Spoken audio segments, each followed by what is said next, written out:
Palakkad railway division വിഭജിക്കില്ലെന്ന് manager അറിയിച്ചത് സ്വാഗതാർഹമെന്ന് K Radhakrishnan M P. Palakkad division വിഭജിക്കാനുള്ള റെയിൽവേയുടെ നീക്കത്തിനെതിരെ ശക്തമായ പ്രതിഷേധം ഉയർന്നിരുന്നു. വിഭജന നീക്കത്തിനെതിരെ റെയിൽവേ മന്ത്രിക്ക് സംസ്ഥാന സർക്കാർ കത്തുമയച്ചിരുന്നു.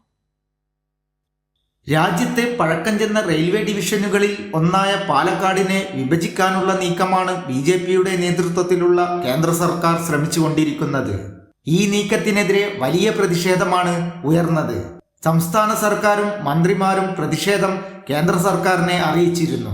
മന്ത്രി വി അബ്ദുറഹിമാനും എം പിമാരായ ജോൺ ബ്രിട്ടാസും കെ രാധാകൃഷ്ണനും ഉൾപ്പെടെയുള്ളവരാണ് വിഭജനത്തിനെതിരെ കത്തയച്ചത്. വിഭജനമല്ല, കേരളത്തിൽ റെയിൽവേ വികസനമാണ് കേന്ദ്ര സർക്കാർ നടപ്പാക്കേണ്ടതെന്ന് കെ രാധാകൃഷ്ണൻ എം പി. കേരളത്തിൻ്റെ ഒരു പ്രധാനപ്പെട്ട ഡിവിഷനാണ് പാലക്കാട് ഡിവിഷൻ. അത് വെട്ടിമുറിക്കുന്നതോടുകൂടി കേരളത്തിൻ്റെ റെയിൽവേക്ക് കിട്ടേണ്ട അവസരങ്ങൾ നഷ്ടപ്പെടുന്ന ഒരു സ്ഥിതി വരും. റെയിൽവേ വികസനം ഏറ്റവും കൂടുതൽ ആഗ്രഹിക്കുന്ന ഒരു സംസ്ഥാനമാണ് നമ്മുടെ കേരളം.